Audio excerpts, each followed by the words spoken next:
Welcome everyone to our Business Works event today as we deep dive into the complex issue of COVID vaccines in the workplace.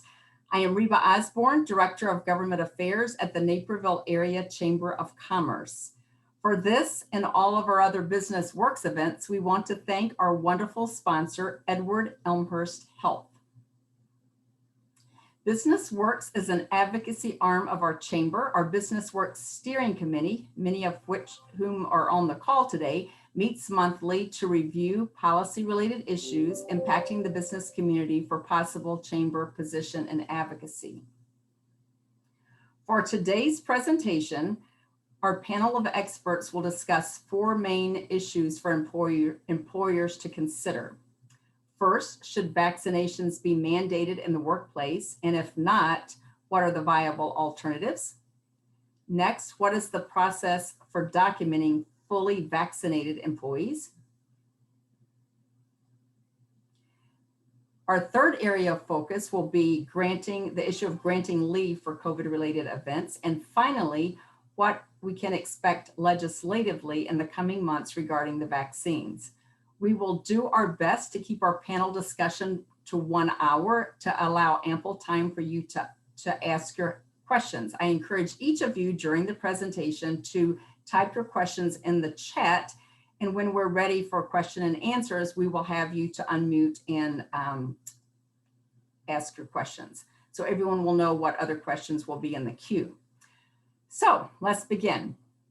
I have asked each of our panelists to briefly introduce themselves and explain the area of expertise they bring to our discussion today. First up, we have Laura Garofalo of Garafallo Law, LLC. She has an extensive knowledge in law and how it impacts employer. Laura does an excellent job of explaining legal jargon in ways we can all understand. So welcome, Laura. Thank you, Reba. Good afternoon, everybody. Thank you for joining us. My name is Laura Garofalo, as Reba mentioned, and I'm an employment attorney exclusively for employers with Laura Garofalo Law. I've been practicing employment law for 16 years. First, I was with one of the largest law firms in the country in Chicago. Then I went in-house and I was vice president, senior employment counsel for a Fortune 500 company. And then in 2018, I decided to open my own practice and focus on helping small to mid-sized companies who wouldn't be able to afford someone from one of the larger law firms. I advise employers on a host of different issues, including what to do in the COVID scenario. I help them with their day-to-day workplace issues, human resources questions, their employment policies. I audit their HR practices, help them with their employee handbooks. I conduct investigations into employee complaints. I conduct a variety of workplace trainings, including the anti-harassment training that's required in Illinois. And sometimes I work on a full or part-time basis as a company's internal resource. But law is actually my second career. I started out in human resources as an HR professional and got my MBA before going to law school. So I have been in this area for a very long time. Thank you, Reba. Thank you so much. Thank you very much, Laura. So next up, we have Nate Hoke. He is a human resource specialist with Insperity from their Missouri office. And Nate has a great sense of humor and brings levity to the otherwise serious subject matter. So welcome, Nate. Oh, hi, Reba. Thanks for that introduction. My name is Nate Hoke. I'm actually in St. Louis, so don't hold that against me, considering you're all from the Chicagoland area, most of you. I've been doing human resources for over a decade now, worked in both private and in the capacity that I am now. Right now in my position, I work with companies between the size of 3 employees up to 50. And advise them with employee relations issues. And especially in the last year and a half, we've been focusing a lot on how do companies maintain and return to work within the COVID situation. And so we've been working pretty heavily on that. And I look forward to this conversation today. Wonderful. Thank you, Nate. So next we have Brian Lafrada. He's a senior director with Huck, Bouma, PC, and possesses a vast knowledge of the expertise in the area of vaccines in the workplace and can provide real life scenarios which will add color to our discussion today. So welcome, Brian. Thanks, Reba. Happy to be here. Kind of like Laura, I've specialized in employment law my whole career, first starting out at a large national law firm, and then moving on to a national employment boutique firm before landing at Huck, Bouma about 10 years ago. We're a full service firm in Wheaton, Illinois, and I specialize in employment law, like I said. I typically deal with mid-sized employers, although sometimes we have smaller employers, sometimes larger employers. I also do work with high-level executives as well. A lot of what I do on a day-to-day basis is advise companies on complying with employment laws, dealing with employment agreements, non-competes, handbooks, training, any of that sort of thing. I also get involved in things like EEOC charges and Department of Labor charges, and our firm also handles litigation as well that arises in the employment context. So like probably everybody on this panel, I've spent the better part of the last year dealing with COVID issues and more recently vaccination issues. So happy to be part of this group and to be able to share that experience and help some employers in the community. Wonderful. Thank you, Brian. Great to have you. So last but not least, we have Michael Carney. He is the Senior Vice President of Emerging Issues at the U.S. Chamber of Commerce Foundation. So let me just take a quick moment to sing the praises of the U.S. Chamber. They have been an invaluable resource to me and my role over the past year. Their programming has been top notch, and I'm so thankful to work with their area representatives, Ryan Gleason and Kevin Courtois. They've always been able to answer questions, and just an invaluable resource. So they orchestrated Michael being with us today. So Michael, welcome, and tell us a little bit about yourself. Thanks a lot, Reba, and we really appreciate the kind words. We really do have a great team. So I help run the U.S. Chamber of Commerce Foundation, but I also lead the U.S. Chamber of Commerce's response to COVID-19.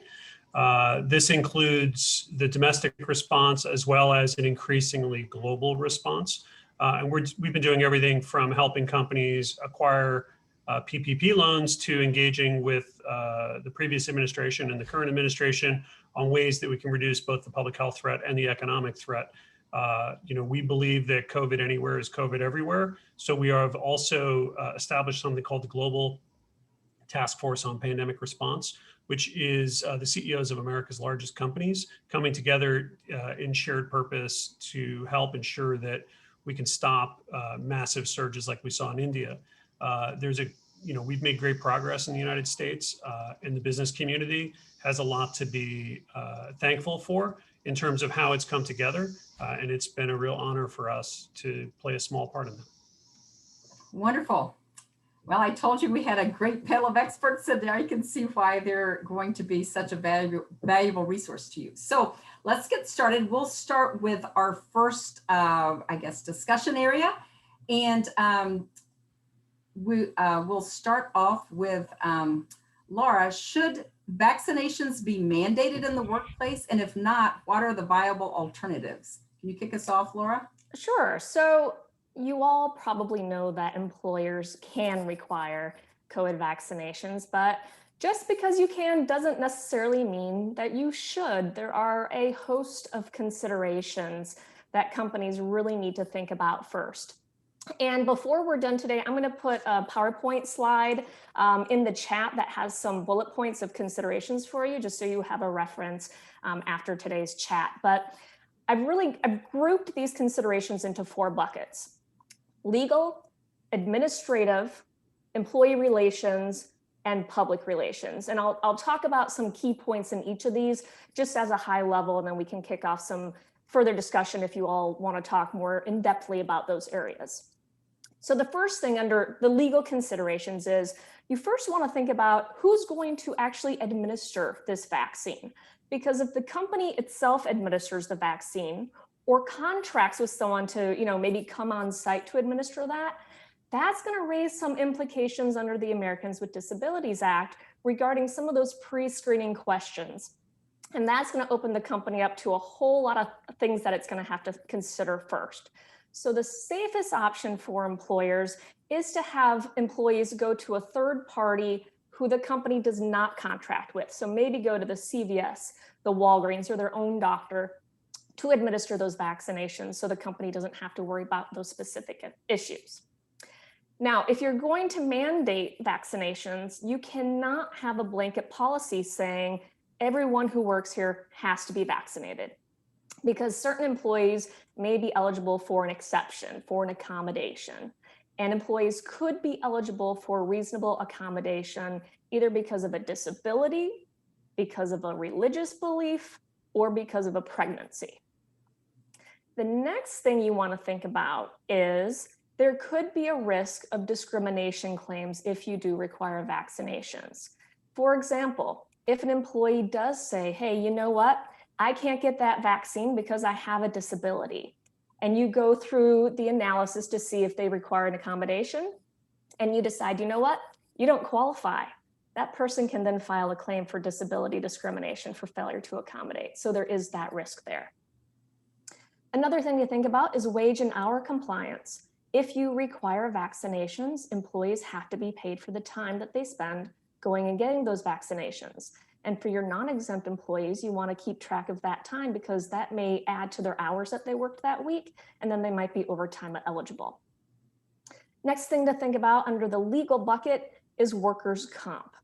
If someone does have some sort of injury or illness as a result of the vaccination, that could then be a workers' comp claim. And then finally, for your employees who are not at will, for your employees who might be subject to a collective bargaining agreement or to an employment contract, you'll need to take a look at the terms of those agreements to see if you actually are able to mandate vaccinations. So under the next bucket, the administrative bucket, let's put the legal stuff aside, okay? Let's say, yes, you can do it, but again, should you? Let's think about some of the other implications. So administratively, it can be a huge burden for an employer to track who has been vaccinated and who hasn't been vaccinated, especially if you're just assigning one person to do that. And then again, if someone needs a reasonable accommodation, that needs to be determined on a case-by-case basis. So let's say you have, 50 employees and 40 of them say, I need an exception, I need an accommodation for disability. You need to conduct 40 individual case-by-case determinations to see if each one of those people qualifies for a reasonable accommodation. Again, if you just have one person doing this, that can be a huge administrative burden. So let's go to our third bucket, employee relations. When we mandate vaccinations, that can have a big impact on employee morale, retention. We all know that there is such controversy around the COVID vaccination, even vaccines in general, or even just the COVID virus, whether it's very scary, it's very serious, or that it's not so serious, it's a hoax. And when you require a vaccination, that's just going to invite questions and comments within the workplace. And what you're going to need to do is then monitor your workplace to make sure that some of these discussions, and if people are headbutting, it's not rising to the level of unlawful harassment or discrimination or violating your company policies. And also, if you mandate vaccination, that could cause some negative feelings toward the company. Even if people are willing to get the vaccine, they want to get it, once you put that mandate out there and you take away their freedom of choice, that can cause some negative feelings toward the company. Maybe it's going to affect your ability to retain top talent, have turnover costs. It could also cause some negative publicity. If people are then posting on social media or Glassdoor, hey, look what my company is starting to do. And then you need to think about what's going to be the effect of the refusal of employees to the vaccine. Let's say your employees refuse a vaccine and they are not eligible for an accommodation. If you're legally able to fire them, are you going to? Are you willing to lose your talent? And you need to treat your employees consistently. So you can't say, you know what? All right, Jane Doe, you refused the vaccination. You're not eligible for an accommodation, so we're going to have to let you go. But then John Smith does the same thing. John Smith's your top salesperson. You don't want to lose him. you need to treat John Smith the same way that you treated Jane Doe. And then the last bucket, again, is public relations. So we talked about that a little bit. If employees start posting on social media, if applicants take a look and see some of those requirements, you could have some negative publicity on social media, especially if some of the larger companies out there like Facebook say, you know what, we're not going to require mandatory vaccinations. It could be a little tricky trying to convince your employees or the public why it's important for you to mandate vaccinations. So anyone want to jump in? Nate, Brian, Michael? Thank you, Laura. Yeah, I wanted to just, mention, so one of the things that Laura mentioned was there's consequences to deciding to mandate or not. So, as an example, I had a client who said, we're going to mandate, and they only had 2 people that were kind of dissenting. And they said, well, we want to mandate. And they kind of said, because if those 2 individuals left, it's not gonna be bad for us.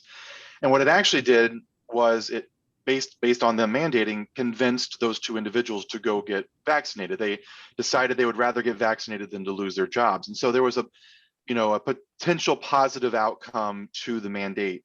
But to what Laura said, if you mandate, you have to be saying, you say to yourself, I'm okay with anybody in our organization leaving if they decide not, because if you're not willing to fire someone, then there's no reason to mandate it, because it's obviously not held, no one's being held accountable if you're not doing that. So there can be some positives, if you're really trying to push to get people to get vaccinated, then there are some positive potential to the mandate also, because it might just convince people who really don't care either way. It might push them across the fence to go ahead and do that. Anyone else? Yeah, I was going to chime in. I agree with all those comments. And I think one of the toughest parts about something like a mandatory vaccine program is with any sort of across the board employer policy, what I often see is higher level employees looking for exceptions from those policies. And I've already had at least one client who is contemplating a mandatory vaccination policy, but was seeing about making exceptions for 2 or 3 of the top people who were anti-vaccination. So, right off the bat, that's going to cause problems. It doesn't automatically mean a lawsuit or liability, but it's not going to be received well if you're making exceptions for certain people just based on how high up in the company they are. And to piggyback on that and what Brian said, the best way to encourage your employees to get vaccinated is for leadership to do it and to show them, look, this is what we're committing to. Mm-hmm. I'm curious, Laura and Brian, I'm curious, are you recommending to your clients not to, or is it all case specific?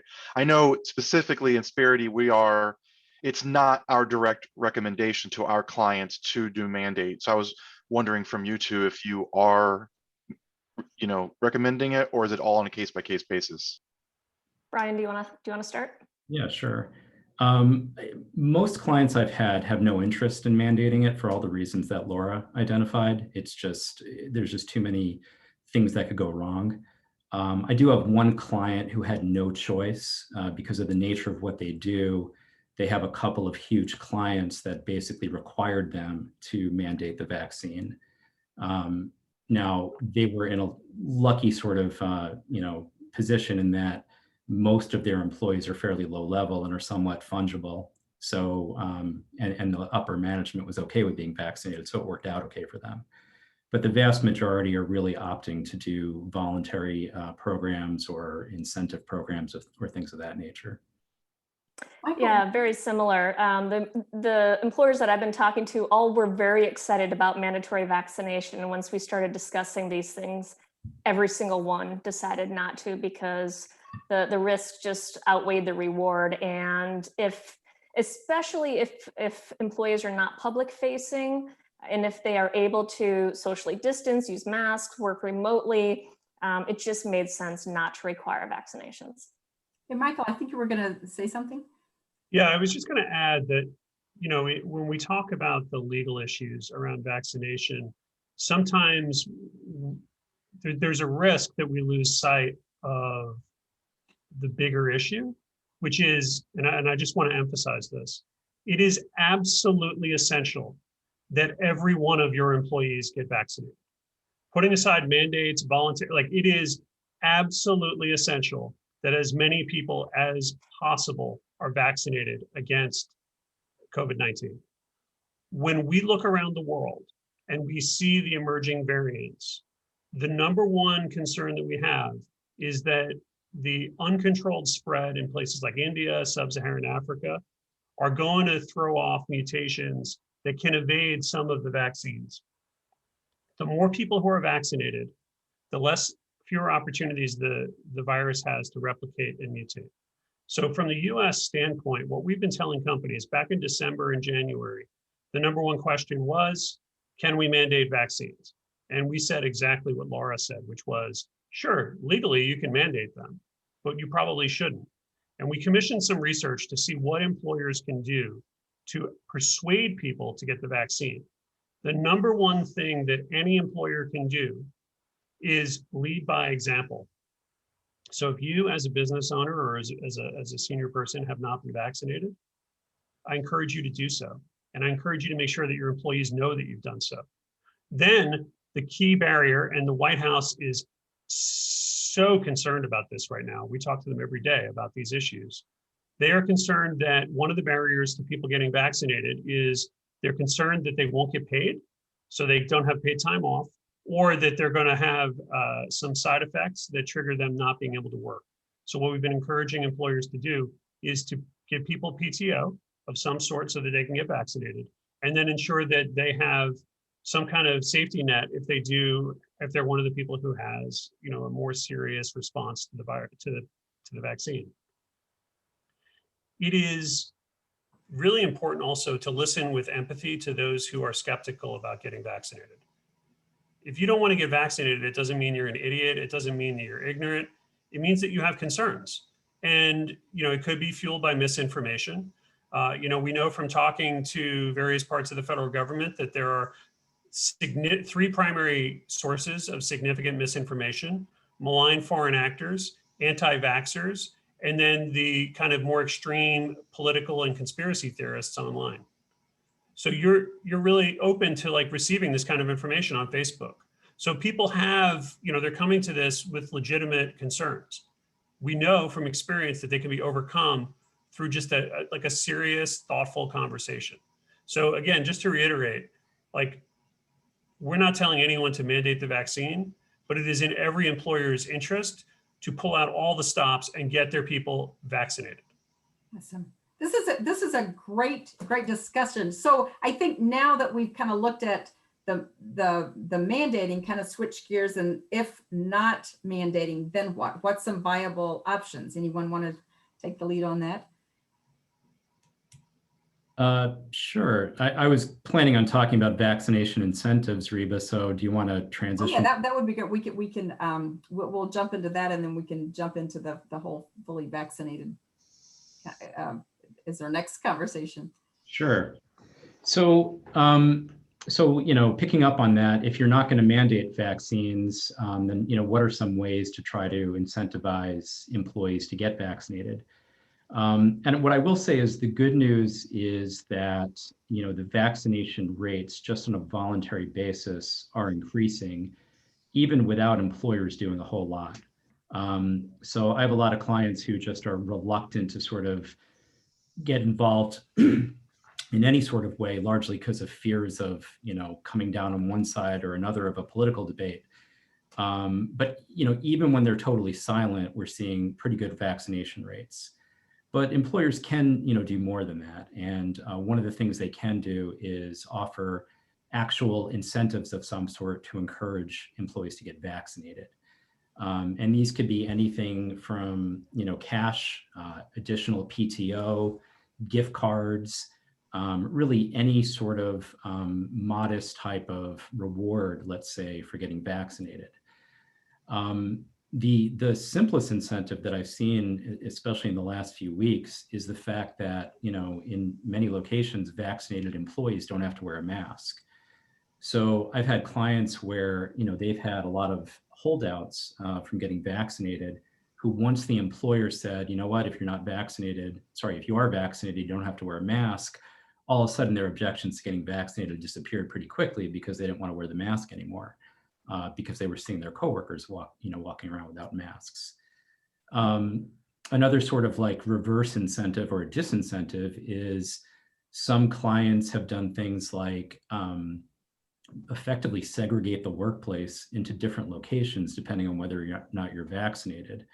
So, the vaccinated employees are able to sort of get back to business as usual, while the unvaccinated ones are socially distanced in masks on, a separate floor from everyone else.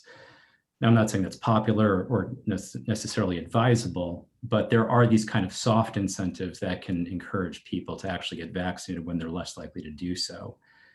But certainly the most common things are the obvious ones, like an additional day or two of PTO, some sort of like nominal gift card, like $50 or $100 or something like that. I've also seen examples where someone swears up and down they're never getting vaccinated, and then you give them a $100 Target gift card and they're in line the next day. So it's a good way to, call bluffs to some extent. Now, in terms of, are there any restrictions on incentives? It's a little bit weird. The EEOC has weighed in on this with some recent guidance. And basically what they're saying is that, like Laura alluded to earlier, if the employees are receiving a vaccine from some sort of third party, like a pharmacy, public health department, doctor's office, and the employer has nothing to do with it, then realistically, there aren't any restrictions on the types of incentives the employer can offer. If, on the other hand, the employer is actually facilitating or organizing a vaccination program, like by having it on site or somehow partnering with some sort of health provider, then the EEOC has taken the position that incentive cannot be so substantial as to be coercive. Now, of course, the EEOC has not really provided guidance on what substantial means in this context. Presumably what we're talking about are incentives that are so large that a reasonable person, would have no choice but to accept it, even though they might not want to get vaccinated. But the long and short of it is employers have a lot of discretion here. And really what it comes down to is not necessarily just sort of willy-nilly throwing out incentives without giving much thought to it, but really thinking, what are we trying to accomplish? What is our workforce likely to do in the absence of incentives? What's the best way to incentivize them without looking too heavy-handed? And how do we want to implement this given what our business model is, how much contact we have with the public, things of that nature. Like I said, what I've seen a lot of clients do is do informal polls or even formal polls to get a sense of what the vaccination rates are going to be. And then based on that, try to determine what makes the most sense from a incentive standpoint. I think the area that's going to become a bit complicated is if we look down the road 1, 2, 3 months from now, what's going to happen if you've got a workforce that's like 80 to 90% vaccinated and you've got a few holdouts? Are, employees going to effectively be bribing those people? Are they going to be negotiating for, ridiculous bonuses just to get, vaccinated? That could be sort of a touchy area for employers to deal with. But at least for now, between the increasing vaccination rates nationwide, as well as the impact that little things like not having to wear masks can accomplish, employers can take a more, I think, subtle approach here and get towards that sort of 90 to 100% vaccination rate, which would really help businesses sort of get back to normal. Awesome. Thank you, Brian. So I would love to hear the rest of you. What's your take on incentives? Any thoughts, anyone? Well, I just wanted to comment on what Brian said. We're calling it we have a lot of clients who are coming back to the office and they're asking about how to mandate, and one of the things or how they handle that. And the masks for unvaccinated and unmasked for vaccinated is actually a large majority of what people are doing. And we're calling it the scarlet letter, because ultimately you're not asking anybody whether they're vaccinated or not, but essentially they're saying they are or not by whether they're wearing their masks. Now, granted, that's also if all of your employees are being fully honest about whether they're vaccinated or not. And if you're not going to mandate, then asking also tends to be one of those gray areas. But that's where I just want you to be careful a little bit, though, is to understand that you're going to have those who are unvaccinated questioning why, why do I have to wear, and as long as you are following the CDC guidelines, which basically what Brian and Laura and Michael and I will be talking about are those guidelines. It's those guidelines that are kind of pushing the conversation of what you should be doing inside your offices. And you can lean on the CDC's heavily for saying, well, look, the CDC says you're unvaccinated, you're inside, these are the things that you should be doing. And you're going to get pushback on that. And so it's just one of those things to keep in mind. There are positives and negatives to all of this, but, you can convince those who are wearing the mask, because you also, for whatever reason, I think it's going to be very minimal, have some of those individuals who don't want to tell you if they've been vaccinated or not. Now, generally speaking, almost every vaccinated person I've talked to is perfectly happy with telling you that they've been vaccinated. But there are just some people out there with privacy issues, and you have to hold them to the same standard of those individuals who are not vaccinated, in the fact that if they're not willing to say anything, then they have to be held to that standard. Very good. Okay, so Michael or Laura, do you have any guidance, advice on incentives? Because I know that's it was very interesting what Brian said about it can't be too substantial. Any thoughts on that, and some advice on how to identify some viable incentives? So what I've been seeing the most, like Brian mentioned, is the PTO. So I think one of the biggest fears that employees have, those who are willing to get vaccinated or maybe are on the fence, the biggest concern is what happens if I get sick, I have to miss work. So what I've seen a lot of employers do is, like Brian said, they offer additional PTO. And what I've seen specifically is if you have any illness or any symptoms from the vaccination, then you will get additional PTO. And it's not limited to one day, it's just for the duration of your symptoms. And of course, there's going to have to be some trust there. But if companies are concerned about the cost of providing incentives, you can do, like what Brian said, a lot of these things that don't really cost a whole lot. Maybe you give them PTO if they have symptoms or illness from the vaccination, but then maybe you give them a couple of extra days on top of that to use at their discretion. I think those are great options. And like Brian said, the EEOC did not define, what's going to be too much to be coercive. But I think by offering extra PTO, that'd be a hard one to say, you know what, those 2 days of PTO are so exciting. I had to do it. And so you forced me to get that vaccination. I think you're pretty safe going the PTO route. Oh, very good. Michael, did you have something to add?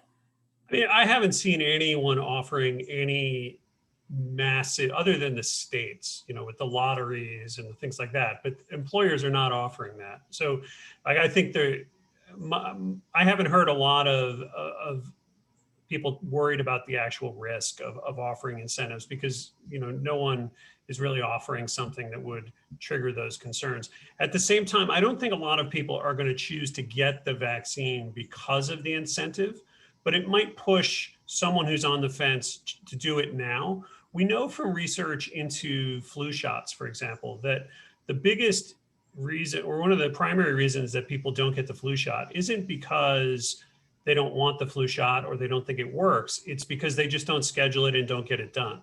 So I imagine we're seeing a little bit of that with the COVID vaccine, which is you have the people who say, yeah, I'm going to get it. But, I'm younger, so I'm ambivalent about the risks, or I think I had it. And so these incentives could help push them, which is good. Awesome. Wonderful. So we touched on this a little bit in the beginning of this conversation, but our next big chunk to look at is how can you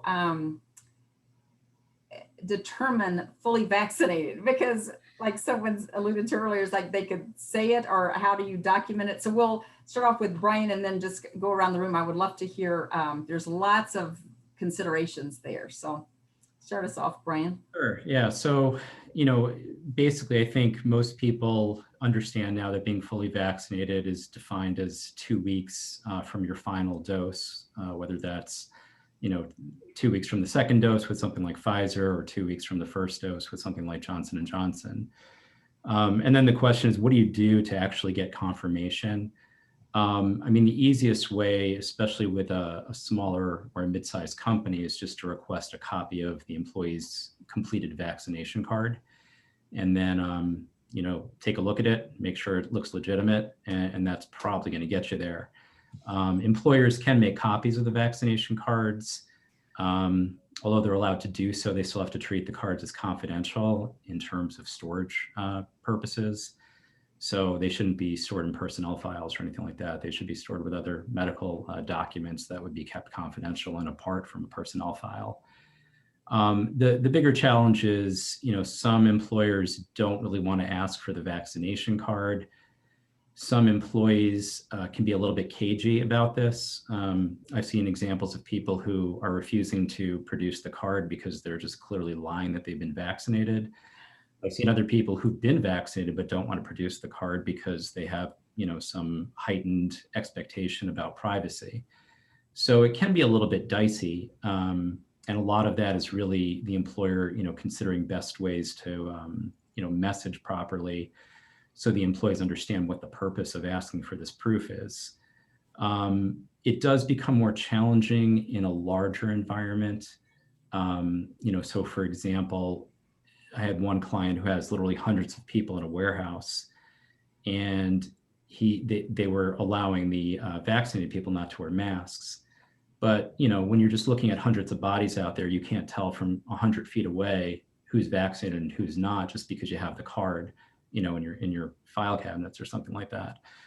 So, it does create some consternation when, you get the sense that people might be not complying with the requirements, even though they're not vaccinated.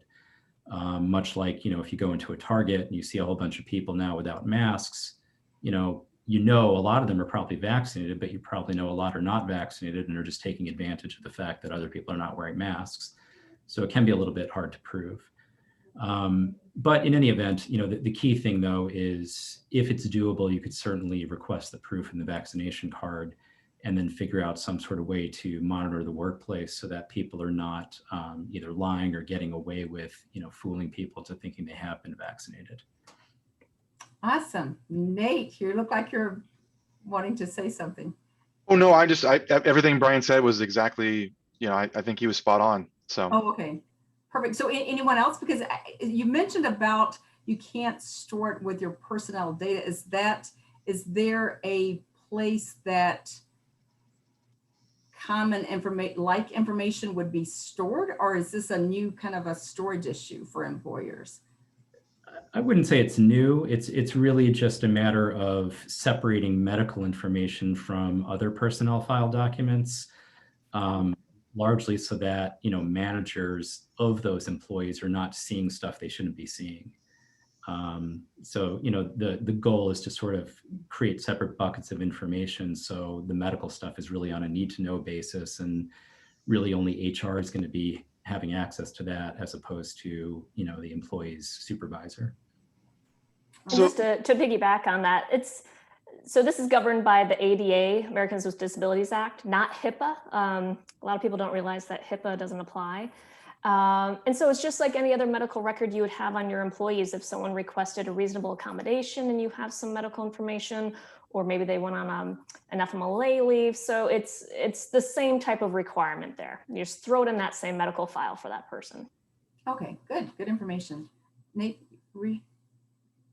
I was actually just going to ask Laura to explain the whole HIPAA thing that we had talked about in our meeting the other day. Okay, that's so she's already got it. Wonderful. Okay, Michael, do you have anything to add to the fully vaccinated discussion? This is going to be a pervasive issue for us, because with the way there's no way to verify vaccination status easily in the United States. And with the politicization of the so-called vaccine passport discussion, it's unlikely that we're going to have a very easy way for anyone to verify their status. There have been some experiments, but we're going to have to rely on individuals. And I think, as Brian said, sometimes people are going to take advantage, and you can do your best, but that's why we need as many people as possible to get vaccinated so that we can overcome those who don't and put everyone else at risk. Awesome. Wonderful. Okay, this is great information. I'm so excited about this. So let's move on to the next chunk that we're going to be talking about, looking at COVID related policies in the workplace regarding the hesitations to return to work, leave for COVID related events. Brian, can you start us off with that, addressing some of those issues? I think, Nate, were you going to? Yeah, I was going to Did address I that. say Brian? I'm sorry, Nate. Gosh, I'm sorry, Nate. Sorry. It's all right. I'm going to scare you there, Brian. So I'm going to start with the hesitations to return to work. So, obviously, as we all start looking at coming back into the workplace, if you haven't already come back into the workplace, one of the things that we're really seeing is that there are going to be a group of individuals, and this is actually especially vaccinated individuals, who are concerned about coming back to the workplace with unvaccinated individuals. And what we're seeing a lot of is what we've already talked about before with this, kind of the incentives, is utilizing the CDC's guidelines for how you should run your office. Vaccinated employees at this point have been pretty much given the free rein to do not have to be masked unless you're in a room with a unvaccinated employee.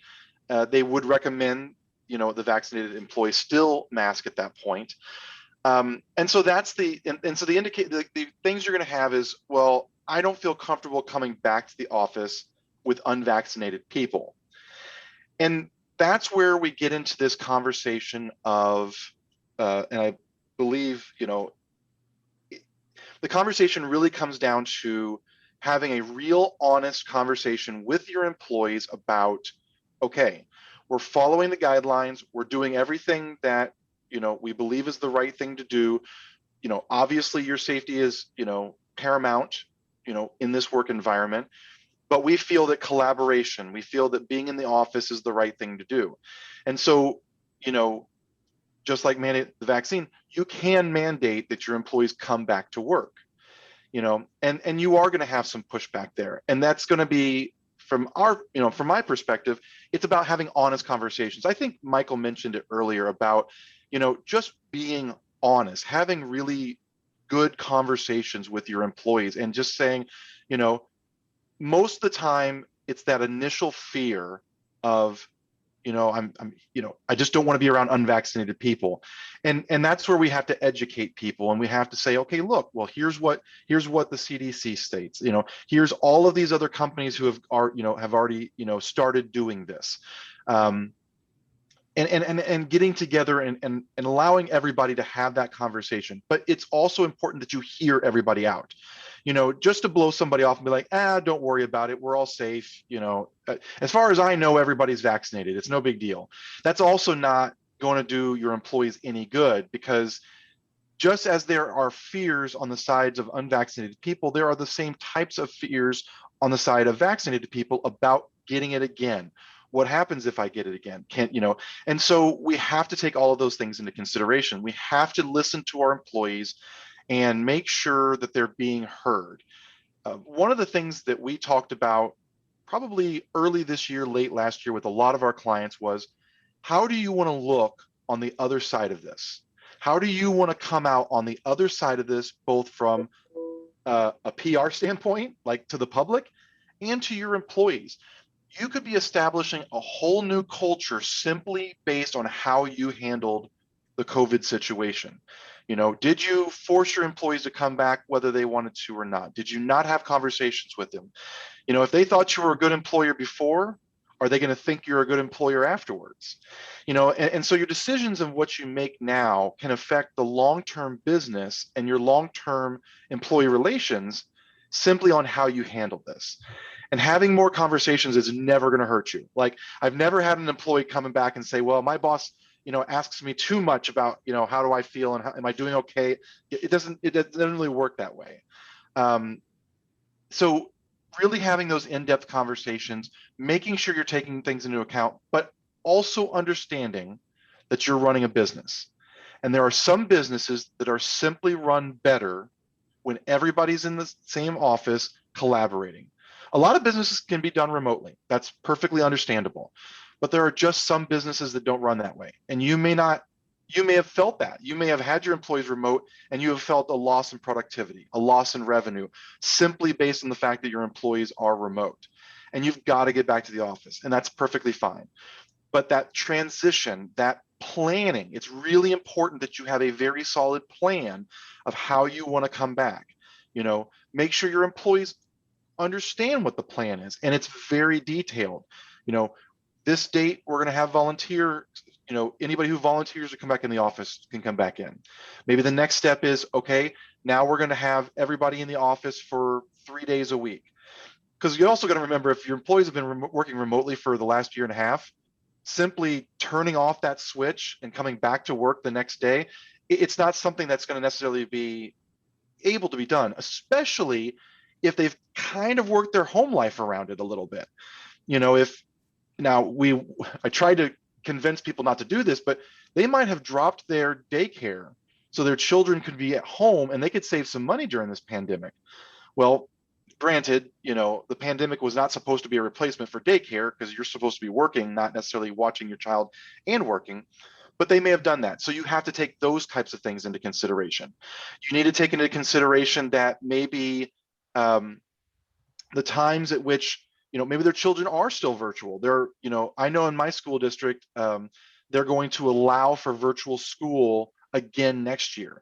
Now, granted, I've heard like 85% of the school is still going to come back to school, but they're still going to offer it. So some of your employees may be taking virtual school, and you need to take that into consideration. So my big takeaway on this subject is really making sure you have a plan, being very transparent with that plan, and having those conversations with your employees to make sure that at the end of the day, what we don't want people to do is be less productive at work just because they're uncomfortable with being in the workplace for one reason or another.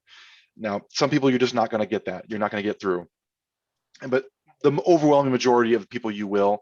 And as we've said, I think everybody said at least once today, be consistent. Don't make exceptions for certain individuals simply based on who they are. Just like someone mentioned earlier, I have a client where they were fighting with the CFO who did not want to return to work. You know, that individual just thought remote work was perfectly fine for them and there was no reason to come back to the office. Well, it's kind of hard to tell the rest of the employees to come back to the office if the CFO isn't even willing to come back to the office. So you got to take those kind of things into consideration. It all starts in the top. So I'll let's let some other people talk on this subject for a second, and then we can talk about leave of absence. Awesome. Yes, that is great, Nate. Thanks so much. Anyone else want to jump in? This is such practical information. This is awesome stuff. Well, I guess my main comment, everything Nate said, I think is very good. But one of the issues that I think is a big challenge that he just alluded to is this concept of employees who've gotten used to working from home, whether for childcare reasons or just because they like it better. And honestly, I mean, I can confess, I fall into the same bucket. I completely restructured my working schedule over the past year. And now that I'm faced with being back in an office for most of a workday, it's a challenge. So I think what you're going to see is a lot of employees, especially valuable employees who are hard to replace, recognizing that they have a lot more leverage now than they used to in terms of negotiating certain kind of work arrangements. And that can both be existing employees as well as when you're hiring employees. You know, I think you're going to start seeing a lot of companies trying to fill a position and getting a lot of questions about workplace flexibility that maybe they didn't get in the past. And especially if you start seeing, you know, larger companies adopting these flexible arrangements, that's going to filter down, and there's going to be an expectation that all employees should get that, even in workplace environments where it's kind of hard to implement, you know, true flexibility. So, you know, I definitely encourage companies to start thinking proactively about how they're going to address those kind of requests, because I really do think that's going to be the future as we move forward. Very good. Laura, any words of wisdom on this topic? I think Nate and Brian really covered it. I was seeing a lot early on the questions of, well, what if people don't want to come back because of unemployment? But I don't know that that's really as big of a concern right now because a lot of people are working remotely. But keep in mind, if you have workers who, let's say that you have an environment where people can't work remotely, so they aren't working right now and they're on unemployment and they don't want to come back. What I recommend in that situation is having a conversation with them, because you don't necessarily want to throw the legal word around, but if they have a job that's available to them and they're declining it, they can't continue to get unemployment. And as the employer, you're obligated to let the government know that upon request. So a conversation, if that comes up, that you could have with the employees saying, look, work is ready for you. Unemployment is going to run out at some time, but just so you know, I have an obligation to tell the truth. So if I'm questioned, there is a job available to you, and then that does disqualify you from unemployment. Very good. Michael, did you want to add to this conversation? No, I think they covered pretty much everything that I would have even touched on. Okay, so Nate, you were going to go a little more in the weeds with the whole leave. Well, and real quick, Brian made a great point, and I hope that everybody's listening to this, in the fact that if you've had remote workers this last year and a half, and you haven't lost productivity and you haven't lost revenue because of it, and you're going to continue to have this flexible workplace, it really does open you up to a workforce that is no longer regional, but national. If you can hire people, you can now hire people from New York City to LA. You know, if you're willing to have this work, and it could really open your business up to not just the best people in Naperville, but the best people in the country working for you. And it really does give you that ability to have a whole new potential business prospect and growth potential. And so, yeah, definitely don't, if you don't have to come back to the office, it's not a horrible thing. It's not a bad thing, because you may have been able to run your whole business, you know, for the most part remotely. Now, some people may just want to come, like I'm an office person. I don't like working from home. So when my office last October started asking for volunteers, I was the first one in there. But yeah, look at this from a business perspective of, you can really think about growing your business much larger than you maybe even considered, simply based on the fact that you know you can do your business now remotely. So I'll move on. So one of the things about leave of absence, and I'll quickly go through this, is that you really don't handle leave of absence with COVID much different than you would any other sickness, other than the fact of what Laura mentioned really early on, which is, what about someone gets the vaccination and they call you the next morning and say, well, I'm having the adverse reaction to this. And your immediate response is, are you really having an adverse reaction, or is this just wanting to get an extra day or two off? And so the two sides of that is, one, you know, we hope that we can trust our employees when they say something that, you know, they're not feeling good, or that, you know, they're having an adverse reaction to the vaccination. And we should, you know, for the most part, we should be able to trust our employees. You know, to that other extent though, just like any other sickness, you can request a doctor's note for any sickness. Now, if you have a handbook, make sure that it's already in your handbook that for certain number of days off that you might require a doctor's note. So make sure you're already following your current policies when it comes to that. But part of the incentive of giving employees that is that slight downfall that potentially you might have some people take advantage of you and just say, you know, I'm not feeling good afterwards. Now, I would say at the end of the day, and I'm sure, I think Michael would probably agree with me highly on this, if that's the consequence of more employees getting vaccinated, that they might get a day or two off afterwards, well, okay, so be it. You have a higher vaccinated workforce with a couple extra days off. So, you know, there are some, you know, positive negatives there. It's one of those things, though, you just have to kind of make a decision on how you want to handle this. What's the culture like here at my organization? I trust my employees implicitly. If they're telling me they're having an adverse reaction, I believe them. I'm going to give them a couple of days off. If it's in my policy, though, that after 2 days off for sickness, that you require a doctor's note, I would highly suggest that you continue that practice, because you want to be consistent, so that later on, someone's not coming back and saying, well, you asked John Smith for it, but you didn't ask Jane Doe for it. You just make sure you're consistent in your policies when it comes to that. Really, at this point, I'm not seeing, and I'm sure the news would, we're not seeing anybody having such an adverse reaction that they're out for any more than maybe a day or two. I think I had one person out for 3 days. They did provide a doctor's note. They were just kind of the normal symptoms. It just happened to be a couple more days than normal. But so the most you're talking about is just a couple of days here. And it can make all the difference in how your employees are viewing how you're handling the situation. Awesome. Anyone else want to add to that before we move on to our last chunk of discussion? Just as a reminder, we will have plenty of time. We have one more chunk to cover, and then we'll have plenty of time for question and answers, questions from the audience. So that's a big chunk of our presentation today are the questions from our participants. So you can write the questions in the chat, and then we'll get to them. We have a great big chunk of time dedicated to that. So anyone else want to add to the discussion about the leave?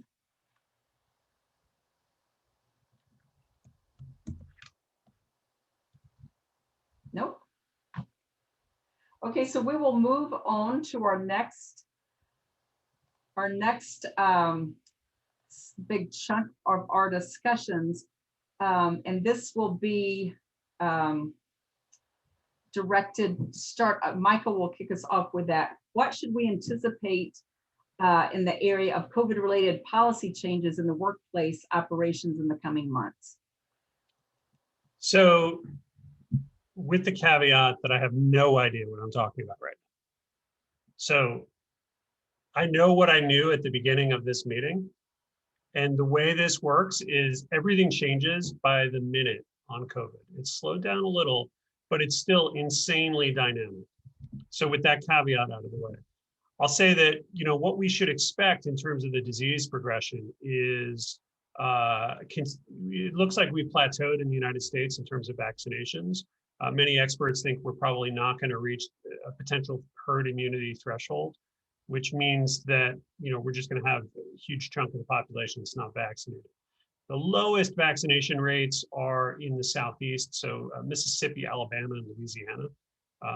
Illinois is one of the best in the country. Go Illinois. What the big questions are, how will the disease morph in, say, after the summer? Because what we've done is we were completely unprepared as a society last year. So we reacted by shutting everything down and trying to figure out, we didn't even know how the virus really spread. Now we have much better understanding of how it spreads, what we can do to reduce risk, and also how we can protect the most valuable resource we have, which is healthcare capacity. If you think back a year ago, the big concern was that our health system would be under such crushing pressure that it would collapse. It didn't, thankfully, and now with the variants that we're seeing, especially the Delta variant that was first identified in India, that's a risk in other countries because it's so much more transmissible, which means more people are getting infected. So what does this mean for employers? Well, what this means is that it's really important that we keep disease levels low and that we be prepared to take or to snap back some of the public health measures at a local or regional level quickly when there are certain indicators that the risk has increased. How do we know that the risk has increased? Well, it could be positivity rates. It could be increased genomic surveillance, which shows that the variants, the more transmissible variants, have gained a foothold in a particular place. So what I would expect is that as we get into the fall, what we're going to see is localized increases in cases that then have to be dealt with at the local level. So it'll be really important for employers to pay close attention to infection rates in the community. So in Naperville, you'll want to know what the positivity rates are. You'll want to know that local officials have this under control and are doing adequate testing and contact tracing. What we should also expect is some big questions, again, talking to employers across the country, there are some things like, how do you handle new employees and their vaccination status? This is something that most employers have never really had to deal with. The vaccination verification occurs in school. So if you've gone to public school or you just assume that your workers are vaccinated against measles, mumps, rubella, and such outside of the healthcare setting. Now, I would expect employers to be asking that question of new hires so they understand the vaccination status or trying to ascertain it in some other way. Offering, the incentives are also a way that people are identifying who's been vaccinated or not. I would also expect, at some point right now, so let me back up. The US government has spent huge amounts on the vaccine supplies that we have right now. Eventually, we're going to move out of the public health emergency, but COVID-19 is going to be around for quite a long time. We may need boosters. Someone is going to have to pay for these shots. And I would assume that at some point in the not too distant future, that burden is going to fall on employers. So that's another issue that employers are going to have to think through is how do we verify who's been vaccinated? How do we continue to ensure that we're not a place where the disease gets a foothold or spreads? How do we maintain a positive effect? I think Nate said something really, really important, which is this is a moment for employers to decide how they're known. Right now, the private sector is one of the few elements of society that is trusted by most people. And it is thanks in large part to the efforts of the private sector that we have gotten to this point in the pandemic. I'll give you just one example. So I think most people would say that the vaccine rollout in this country felt chaotic earlier this year, and it was, but there were vaccines. There are entire countries that have not had a single dose of the COVID-19 vaccine thus far. So we need to recognize that this is a moment for the private sector to exert leadership at the local, national, and global level to ensure that governments are taking the virus seriously, that they are balancing the need to protect public health with the need to ensure people's continued livelihoods. And it is with that combination of things that employers can ensure that they remain, a functioning enterprise, that they have a community in which they want to live, and that our broader society remains somewhat protected from what are some very worrisome trends outside of the United States in terms of how the virus is mutating. You're muted, Rita.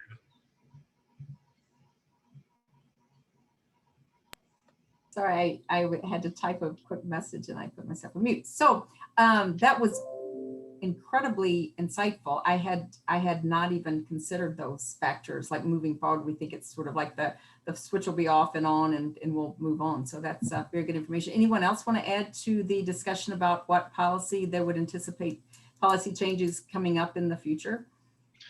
One of the things that we're providing to our clients is a communicable disease policy to their handbook. So we're kind of almost updating everybody's handbook with a new policy about, because, we've had, policies before about, cleanliness and if you're sick, stay at home, but it's really about creating a policy within your organization of, what are we going to do if a variant comes around? What are we going to do?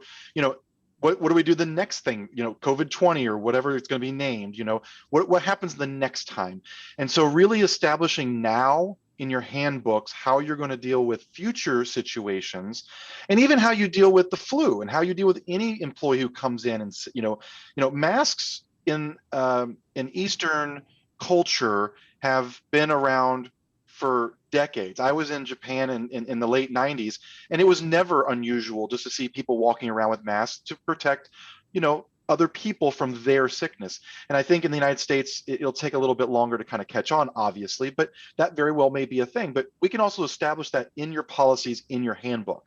And so if you're working with, an employment attorney like Brian or Laura, really consider talking about a policy in your handbook about what should we be doing to protect ourselves and our employees moving forward, not only for this situation, but now that we know this can happen again, because we hadn't thought about this in 100 years, what can we do to prepare ourselves for potentially the next wave or the next thing? And so your handbook is definitely something you should be looking at and updating in the near future if you haven't already. Awesome. Laura, Brian, any words on this? Not directly on this, but it's sort of related. I just want to make sure I get it out there. Just because the CDC says that employees don't have to be masked or individuals who are vaccinated don't have to be masked, doesn't mean you can't still require it. Just want to let you know, employers can still have greater requirements than what the CDC is saying, if that's something that you want. Well, and I can give you a perfect example of that.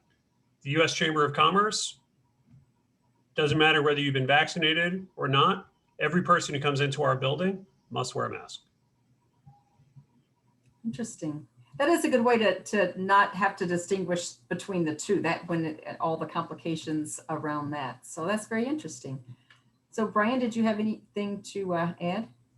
Yeah, just Laura, Nate, and Michael's comments just prompted two things. One is I've heard, anecdotally, a lot of people have said that they haven't got sick this year, in part because they've been, apart from others, and in part because they've been masked so often.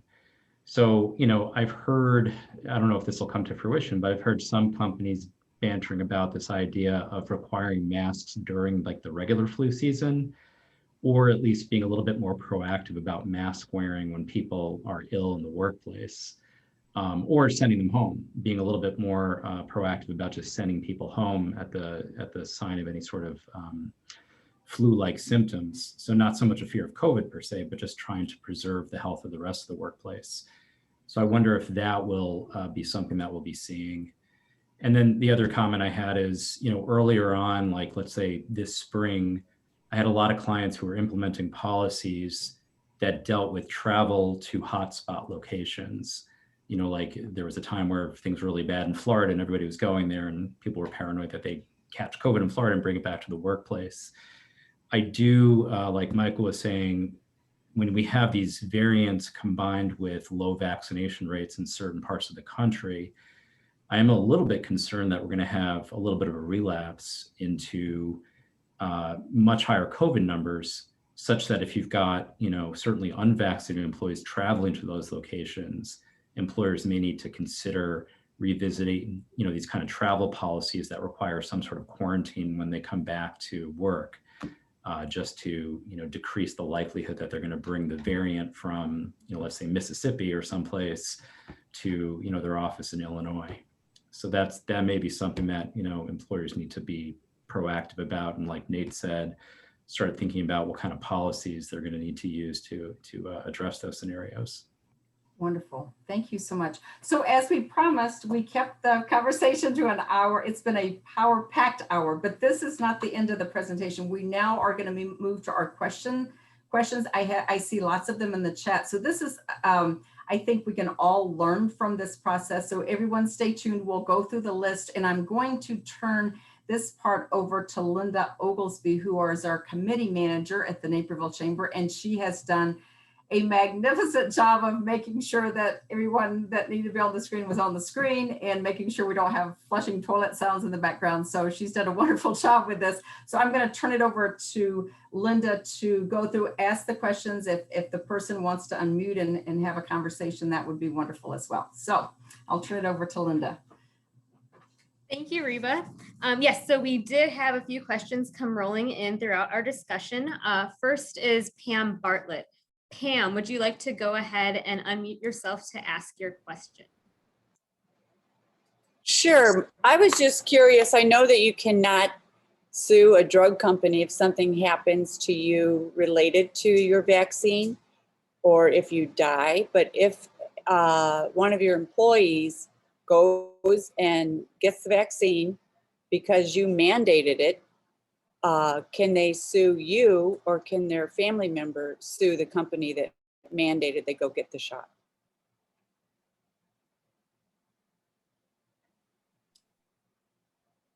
You want to take this one, Laura?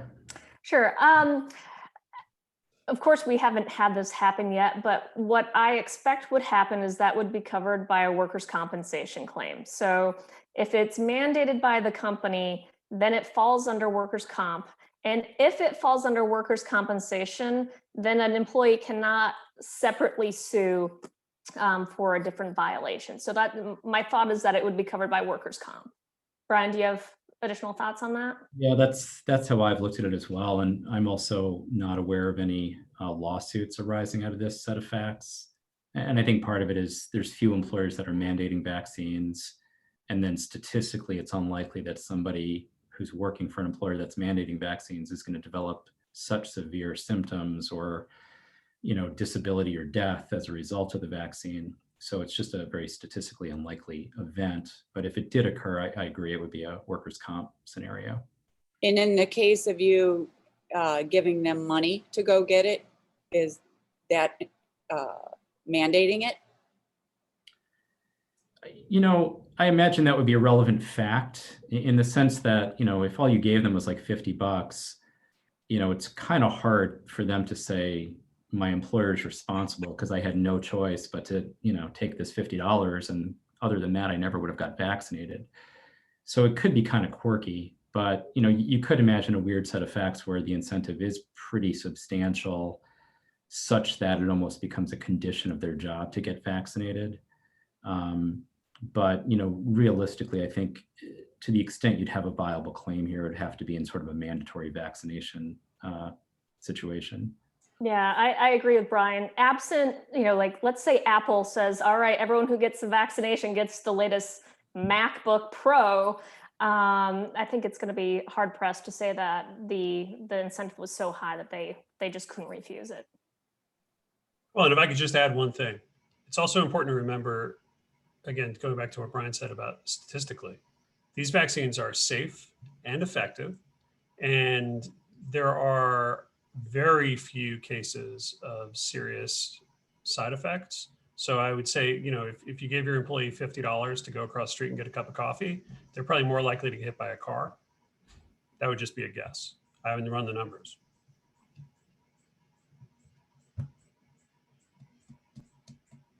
Thank you, but I just thought that was something to think about if you could get sued if you mandate it. No, and it comes up all the time. Companies of all sizes are wrestling with this. At the end of the day, what I heard. So I'm not an attorney, so nothing I say should be taken to have any legal significance whatsoever. But I spoke at an event not long ago with some lawyers, and one of the questions was, what's the likelihood that we're going to get sued over any of this? And he said, well, I shouldn't say this, and he said, you're not going to get sued. He said, there are going to be lawsuits over this, but most companies following the basic CDC guidelines are in good shape, and nothing bad is going to happen. Sorry, I have a train going by.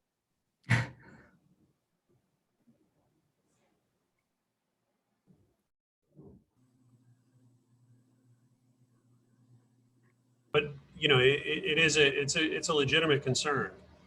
I just think that when we look at this from a big picture standpoint, we've administered, I think, 180 million doses now, and in most cases it's been very minor side effects. Very good. Perfect. Thank you, Pam. Next question is from Thomas Herman. Thomas, would you like to unmute and ask your question? I would, thank you. So the question is, in this overall discussion, are there differences between client-facing employees and internal employees? Would the rules be different? Some are retail, where people are coming into your establishment, and how do you handle those client-facing situations? In other cases, you might have an outside force, delivery people, salespeople that are out in a client-facing environment. So do you see the rules being different for internal people versus the ones that are client-facing? Yeah, that's a good question, and I think that's a relevant factor for employers to consider when they're weighing their options as far as mandatory vaccines or incentive programs. So certainly, if the point of your program is to try to protect your workforce and avoid disruptions, I would have to think that the more contact you're having with the public, the more at risk your employees are going to be. So that would weigh in favor of maybe being a little bit more aggressive with either mandating or incentivizing vaccines. Whereas a company, that's a little bit more sheltered, where they have little, public contact, there might be less of a concern of COVID spreading through the workforce or other sorts of disruptions. There's not, as far as I'm aware, any legal significance to those two categories. It's more, of a soft factor in assessing what makes sense for your business. Yeah, I agree with Brian. I'm not aware of any legal requirements that would be different, but it's more of, like Brian said, how safe the environment's going to be. Because if you are public facing, then that of course brings more risk to your employees. But additionally, you want to think about the public relations aspect of it. So if you are public facing and you're not requiring vaccinations, and that gets out into the public, is that going to have an impact on your business? Versus if you are not public facing and you have a requirement and that's posted on social media, is that going to have as big of an impact?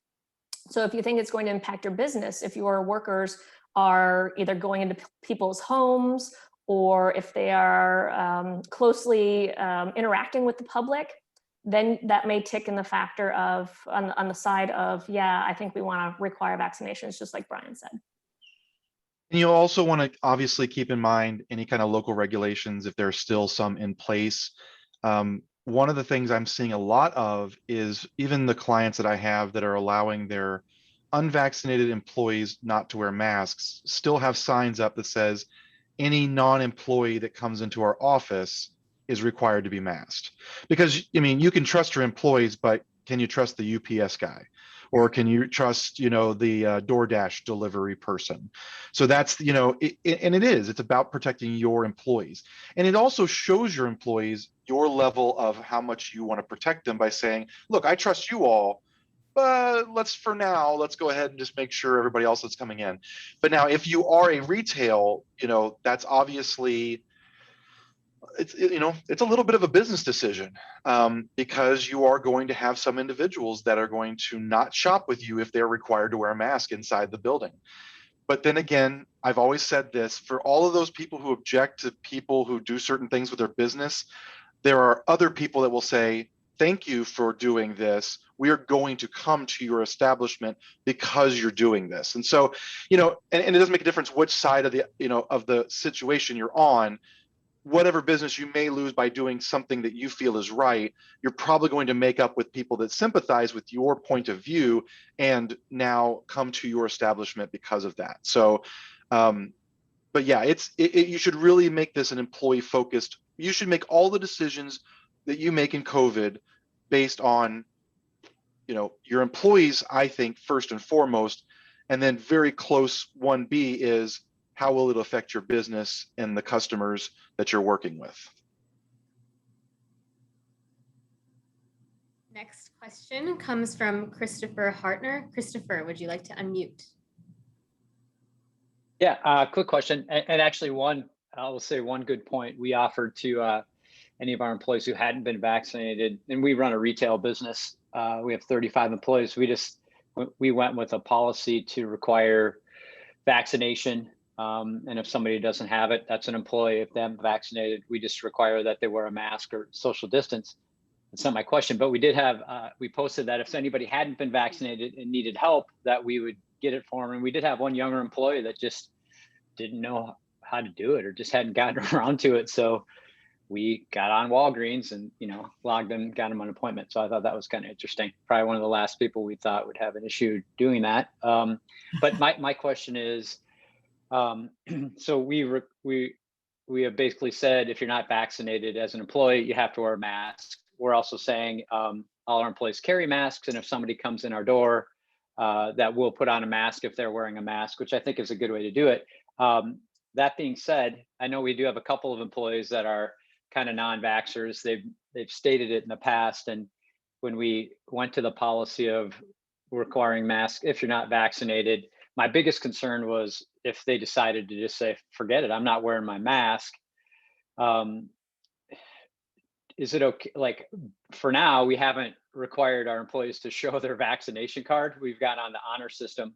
I guess if somebody decides to turn one of those employees in per se and say, hey, I think they're not vaccinated, I'm assuming then I will have to say, hey, you know, we just to be, you know, fair to everybody, if you want to work without a mask, you're going to have to show us your vaccination card. Does that, you know, we're usually pretty cut and dried. We like to think we're a good family and that we wouldn't, you know, we all kind of somewhat think alike, but I want to make sure that that would be an okay to do way to do it, or should we just go right off the bat and require a vaccination card for an employee to not have to wear a mask?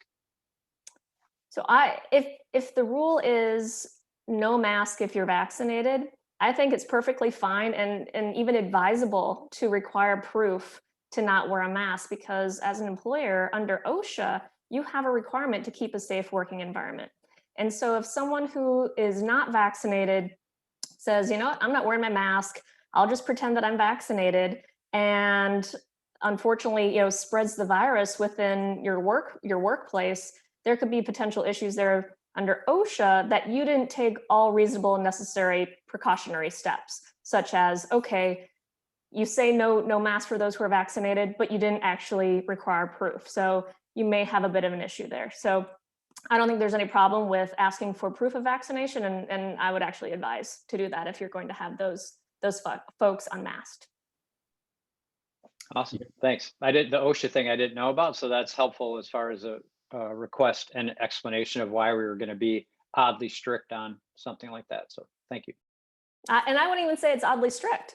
I think it's perfectly reasonable, right? But it's odd to have somebody walk in and show and prove a stamp, you know, like the whole scarlet letter thing. It's just odd in that nobody's used to that type of thing. Well, are you talking about employees or patrons? Employees. Okay, yeah. So for employees, it's not odd at all. Different discussion if you're going to try to do that with your customers. Thank you, Christopher. Next is screen name G. Johnson. Would you like to ask your question? If not, I can go ahead and read that. Okay, I will go ahead and read this. Is there an issue if you have remote employees working in other states with different state requirements?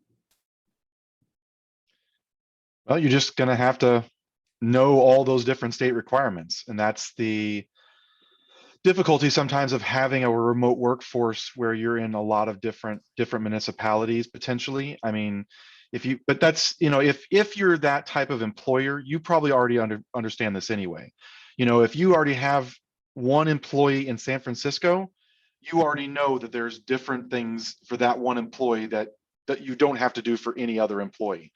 But yes, you're going to have to make sure that any of your employees in a remote location, that you're following the guidelines for those employees. And if you have offices in remote locations, that those offices are individually meeting the mandates of the local municipalities or state.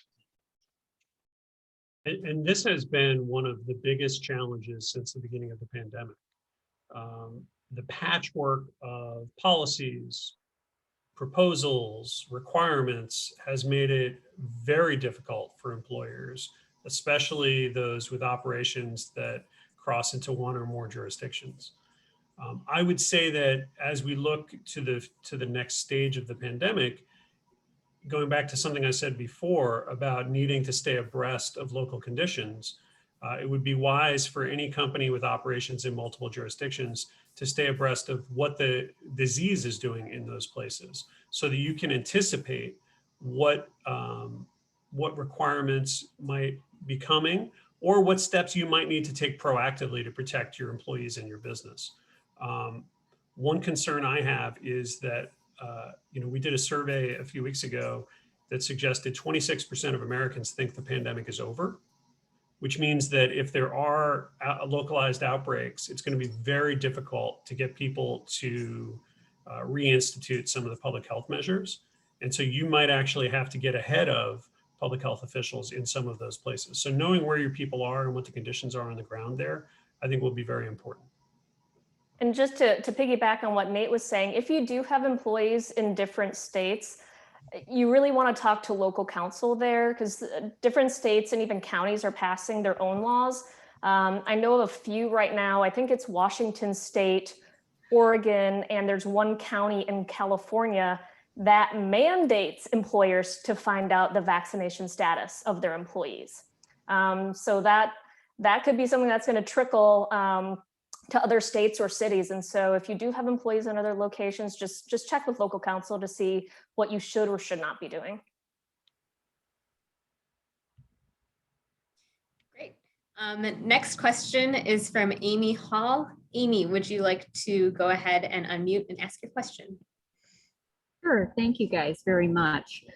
So keeping in the same line of questioning around providing that sort of assurance when you have, if you're going to look at a hybrid of having those who are vaccinated be able to be without masks and those who are unvaccinated must be masked in the workplace, do you recommend some type of "I'm vaccinated" sticker or something like that that gives assurance to employees and guests that the people without masks are indeed vaccinated and have been verified as such? And then also, how do you, if you decide to just say, hey, we're going to keep with masking, helping the employees understand, as you said, OSHA requires that we provide a safe work environment, that it's different than you just going to Costco and being able to, or some other store and being able to be on the honor system about your vaccination. So what are your thoughts on that from a legalized perspective? Yeah, that's a tough question, honestly. Like I said, there are certain employers where you don't even have to go down that road because you can, in fact, keep track of everybody's vaccination status just because of the numbers of employees or the layout. If you get into a situation where that's impossible and you are looking at stickers or, I had one client who was looking at different color protective gear, depending on, whether they were vaccinated or not, just so people could know when they took their masks off, if that was okay. It's kind of complicated to administer.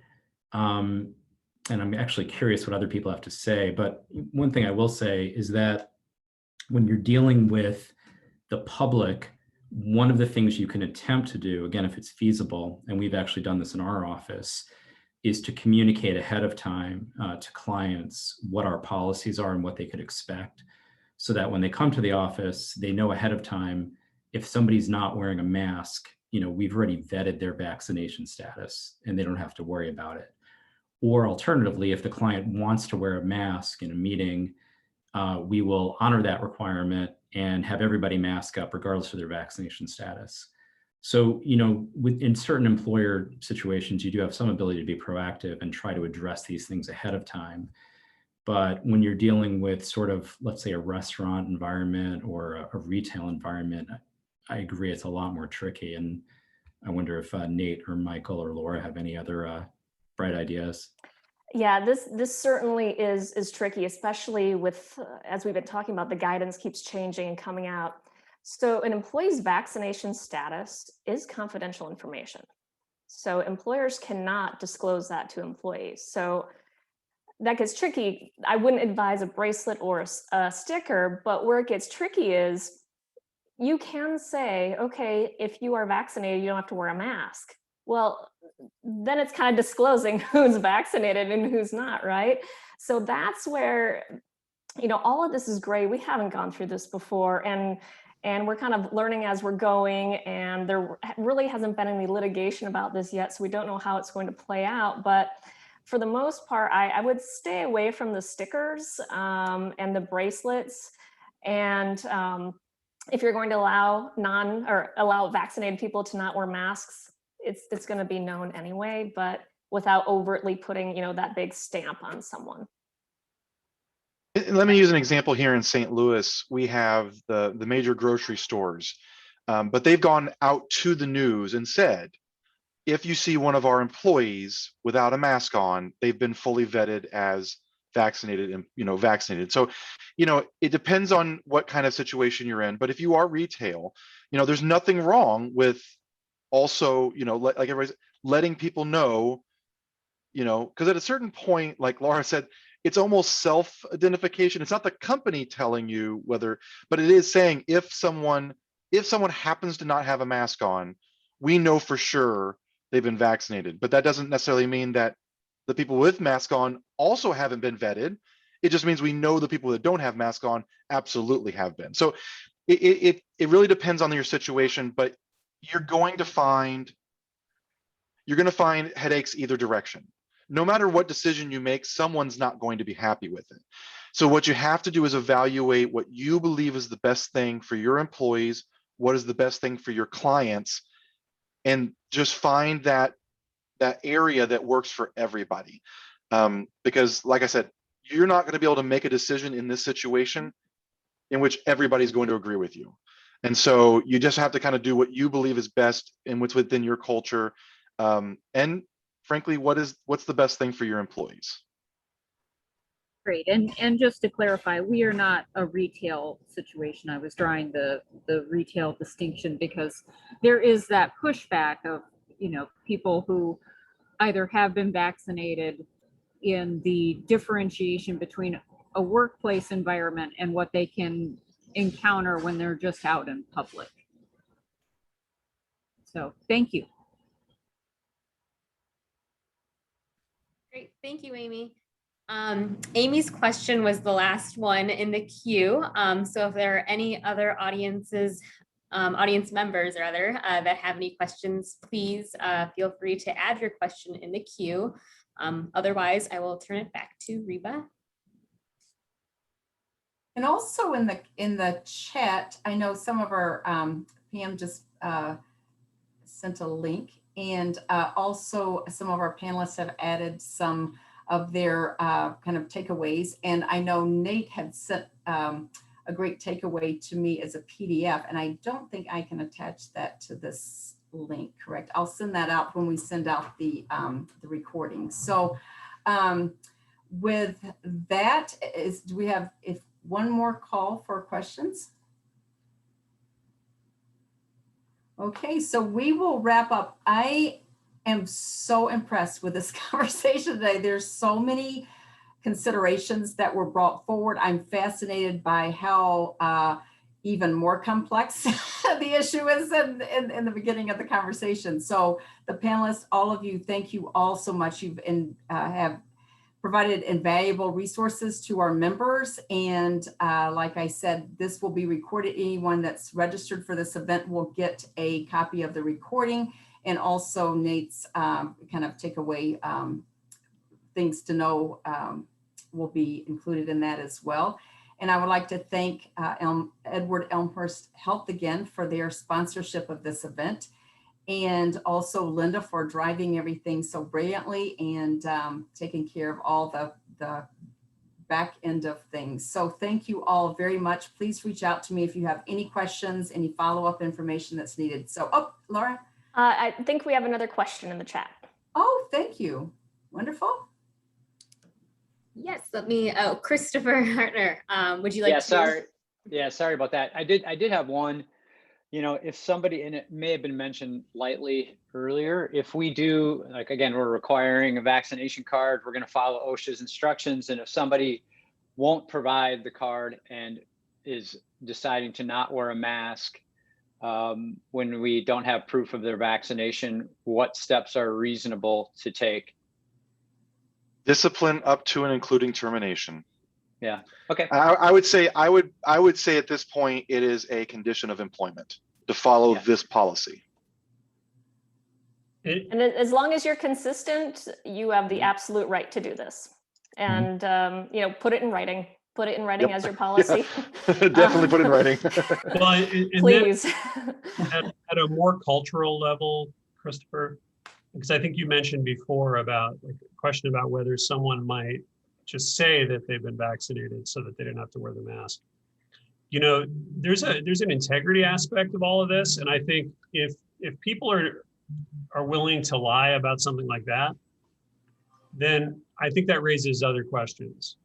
So, you know, I don't. Yeah, envy couldn't agree more. Couldn't agree I don't more. envy but, one having you to know, for having to deal with these things, but yeah. you know, unfortunately we can't rely on everyone, to be honest. And I think we're going to have some integrity issues to deal with, and those should be dealt with the way you would any other integrity issue. Michael, have you heard of any, like, more from a government? Are there any like fake Vax cards kind of Oh yeah, being showing up and everything? oh yeah, huge issue. Wow. There was one point where you could buy them on eBay. Some of them were not fake. I believe there was at least one person charged with misusing a stack that this person had been given as a vaccinator. I mean, it's not widespread, but because this goes back to what I said before about vaccine passports. Because of the federal system we have and the decentralized vaccination process, there is no uniform mechanism for showing that someone has been vaccinated. There's no registry that operates across state lines right now. So, at least not that I'm aware of. And it's for companies that operate nationwide, this is actually really challenging. And especially for those that, you know, carry passengers outside the United States to countries that might require vaccine verification. So these are huge, challenging issues. I don't know what the answer to any of them are or what the answers are, but I do know that they're not going to go away anytime soon. Wow. Anyone else want to add to that? Unless you have reason to think that it's fraudulent, then my advice would be you go with that it's a valid card. And if you down the road find out that it's not, the person's fired. That's fraud. That's lying. No questions asked. Yeah, just to reiterate, like there is no one card that says, like, we've all seen the CDC card, but some jurisdictions are using a different piece of paper or a different way to prove it. So if it looks different, it doesn't mean it's not accurate, which further complicates this whole situation. Wow, I think we're going to have a vaccine in the workplace phase 2 webinar. This is fascinating information, and it seems to be unfolding as we speak. So maybe we'll look at having something in a few months to kind of an update for our members, because there's so much complexities. Oh my gosh, this has been amazing. Well, did I miss any more questions in the chat? Any more? Amy Hall had one last one. Amy. I love this. If we all are on have the time, I love this. Yeah, so similar to Christopher's question about someone who's insistent on not wearing a mask or proving vaccination status, we have a lot of our team member are 1099 contract versus W-2 employees. Is there a difference in how we handle that?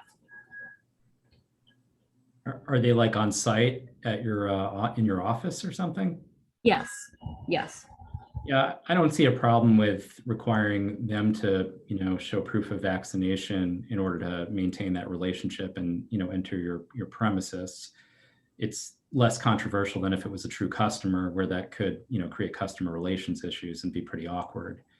But if they're working for you, much like you have other requirements that they have to comply with, like EEOC and safety requirements, I don't see an issue with imposing this kind of requirement on a contractor who's in your workplace.